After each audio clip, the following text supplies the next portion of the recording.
So hello my dear friends, welcome back. આજે આપણે જોઈશું બી, બિંગ અને બિન. હવે પહેલા કોન્સેપ્ટ ક્લિયર કરી લઈએ કે will be as continuous future tense ની અંદર પણ ઉપયોગ થાય છે. Okay, can be, should be અને મસ્ટ બી બધાનો ઉપયોગ એ અલગ કેસની અંદર થાય છે. પણ આજે આપણે જે કેસ ભણવાના છીએ પેસિવ સેન્ટેન્સીસ છે. પેસિવ એટલે એવા વાક્યો કે જેની અંદર ઓબ્જેક્ટ છે એ ક્યાં આવે તો કે પ્રથમ આવે. કે એવું વાક્ય જોઈએ આપણે જેમ કે ક્રિકેટ રમાશે, તો આ શું કહે છે? સૌપ્રથમ કોણ આવે છે? ક્રિકેટ. ક્રિકેટ શું છે? ઓબ્જેક્ટ. અને રમાશે કંઈ કામ થશે. ઓકે, ક્રિયાપદ છે. હું ક્રિકેટ રમીશ, હું ક્રિકેટ રમીશ. તો અહીંયા તો કર્તાથી ચાલુ થાય છે કોઈ પણ સેન્ટેન્સીસ, પણ એવા સેન્ટેન્સ કે જેની અંદર પ્રથમ ઓબ્જેક્ટ આવે. શું આવે? ઓબ્જેક્ટ. જેમ કે ક્રિકેટ, ચેસ, કાં તો તમે ઓબ્જેક્ટ તરીકે હોય. જેમ કે તમને કહેવાશે, તમને કહેવામાં આવશે, તમને કહેવામાં આવશે. ઓકે, તમને કોઈક કહે છે તો તમે શું થયા? ઓબ્જેક્ટ થયા. તો એવા વાક્યો કે જેની અંદર ઓબ્જેક્ટ પ્રથમ છે, તો એવા વાક્યની અંદર વિલ બી. ઓકે, બી નો ઉપયોગ આપણે શીખીએ કે જે બહુ ઇમ્પોર્ટન્ટ છે અને બહુ યુઝફુલ પણ છે. તો સૌથી પહેલા જોઈએ વિલ બી. ધ્યાન આપજો કે કોઈ પણ ફ્યુચરની વાત કરે છે. શું કરે છે? ફ્યુચરની વાત કરે છે કે ફ્યુચરમાં કંઈક થશે. જેમ કે ફ્યુચરમાં ક્રિકેટ રમાશે. શું? ક્રિકેટ રમાશે. તો ઓબ્જેક્ટ પ્રથમ આવે છે, તો ક્રિકેટ વિલ બી. અને હંમેશા શું આવે? V3 played. શું આવે? Cricket will be played. Cricket રમાશે. આ જે છે તમારે લગાવવું છે તો લગાવી શકો કે ક્રિકેટ મારા દ્વારા રમાશે, તો બાય મી. શું આવે? બાય અને પછી સબ્જેક્ટ આવે. કેમ કે cricket will be played, cricket રમાશે. ઓકે, ચેસ રમાશે, chess will be played. Homework કરાશે, homework will be done. Homework આવતીકાલે કરાશે, તો શું થાય? Homework will be done. યાદ રાખજો કે V3 આવે હંમેશા. વિલ બી અને પેસિવ સેન્ટેન્સ ની અંદર V3 આવે. ઓકે, તમને કહેવાશે, તમને કહેવાશે, પણ કોણ કહેશે એ કોઈ નક્કી નથી. તો યુ વિલ બી ટોલ્ડ. શું આવે? You will be told. તમને કહેવાશે, યુ વિલ બી ટોલ્ડ. તેને મારવામાં આવશે, હી વિલ બી બીટન. તેને મારવામાં આવશે. ઓકે, તેને દોડાવવામાં આવશે, હી વિલ બી રન. તેને દોડાવવામાં આવશે. ઓકે, પૈસા ચોરવામાં આવશે, મની વિલ બી થેફ્ટ. પૈસા ચોરવામાં આવશે. વૃક્ષો કાપવામાં આવશે, તો ટ્રીઝ વિલ બી કટ. વૃક્ષો તોડવામાં આવશે. પાણી વેસ્ટ કરવામાં આવશે, તો વોટર વિલ બી વેસ્ટેડ. પાણીનો બગાડ કરવામાં આવશે. સો ફ્રેન્ડ્સ, આ કોન્સેપ્ટ ક્લિયર થઈ ગયો હશે. હવે કોઈ કન્ફ્યુઝન નહીં હોય કે એવા વાક્યો કે જેની અંદર ઓબ્જેક્ટ પ્રથમ આવે તો તમારે આ સેન્ટેન્સ સ્ટ્રક્ચરનો ઉપયોગ કરવાનો છે. ઓકે, હવે તમે મોડલ વર્બની સાથે બી નો ઉપયોગ કરી શકો. એવા વાક્યો કે જેની અંદર શકવું એવો મિનિંગ નીકળે. જેમ કે ગીત ગાઈ શકાય છે, તો શું આવે? Song, songs. શું આવે? ઓબ્જેક્ટ તરીકે શું છે? સોંગ્સ કેન બી સંગ. એટલે કે ગીતો ગાઈ શકાય છે. રમત રમી શકાય છે, તો game can be played. Game can be played. Cricket રમી શકાય છે, તો ક્રિકેટ કેન બી પ્લેડ. પાણી પી શકાય છે, તો water can be drunk. Water can be drunk. Car ચલાવી શકાય છે, તો કાર કેન બી ડ્રીવન.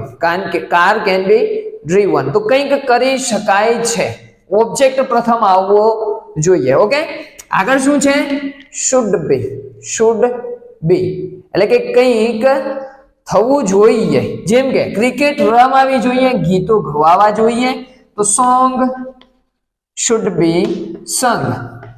એટલે કે ગીતો ગાવા જોઈએ કાં તો ગીતો ગવાવા જોઈએ. ક્રિકેટ રમાવી જોઈએ તો ક્રિકેટ should be played. આગળ છે must. શું છે? must. એટલે કે આ ત્રણ સેમ છે તો સેન્ટેન્સ આપણે થોડા લઈએ છીએ કે must એટલે કે ફરજિયાતની વાત છે. જેમ કે પાણી બચાવવું જોઈએ. Okay, water must be saved. પાણી બચાવવું જોઈએ, water must be saved. Okay, so friends I hope કે આ બી છે એ હંમેશા પેસિવ ની અંદર તમારે જો ઉપયોગ કરો તો આવો મીનિંગ નીકળે કે કંઈક થવું જોઈએ. Cricket will be played, cricket રમાવી જોઈએ. યુ વિલ બી ટોલ્ડ, તમને કહેવામાં આવશે, તમને દોડાવવામાં આવશે તો યુ વિલ બી રન. સો એવા વાક્યો કે જેની અંદર ઓબ્જેક્ટ પ્રથમ છે તો V3 નો ઉપયોગ કરો, કારણ કે કેવું સેન્ટેન્સ છે તો કે પેસિવ સેન્ટેન્સ છે. સો ફ્રેન્ડ્સ આઈ હોપ કે બી નો ઉપયોગ તમને સમજમાં આવી ગયો. હવે જોઈએ આપણે બીંગ નો ઉપયોગ કે જે બહુ ઇમ્પોર્ટન્ટ છે કે આઈએનજી. જો તમને આઈએનજી જોવા મળે તો તમારે સમજી લેવાનું કે કોઈ પણ વાત કરે છે એ કન્ટિન્યુઅસ ટેન્સ ની વાત કરે છે. એમ, ઇઝ, આર અને વોઝ વેર. ઓકે, જેમ કે તમને કહેવામાં આવશે અને તમને કહેવામાં આવી રહ્યું છે. કોઈક તમને કહે છે પણ તમને કહેવામાં આવી રહ્યું છે તો તમે ઓબ્જેક્ટ છો. ઓકે, જેમ કે સફરજન ખાવામાં આવી રહ્યા છે, પાણી પીવામાં આવી રહ્યું છે. તો આવા જે ક્રિયાઓ છે કે જેની અંદર ઓબ્જેક્ટ પ્રથમ આવે અને ક્રિયા ચાલુ હોય તો બીંગ નો ઉપયોગ કરવાનો છે. ઓકે, જેમ કે પાણી, વોટર ઇઝ being drunk. શું આવે? આ V3 નું V3. ઓકે, બી નું શું થઈ ગયું? being. અને ટેન્સ કેવો છે? ચાલુ છે એટલે કે કન્ટિન્યુઅસ છે તો એમ, ઇઝ, આર અને was wear. Water is being drunk, પાણી પીવામાં આવી રહ્યું છે. ઘર બની રહ્યું છે તો ઘર બની રહ્યું છે. ભલે કોઈક બનાવે છે, કોઈ કરતા છે પણ સેન્ટેન્સ ની અંદર એનો ઉલ્લેખ નથી એટલે કે પેસિવ છે.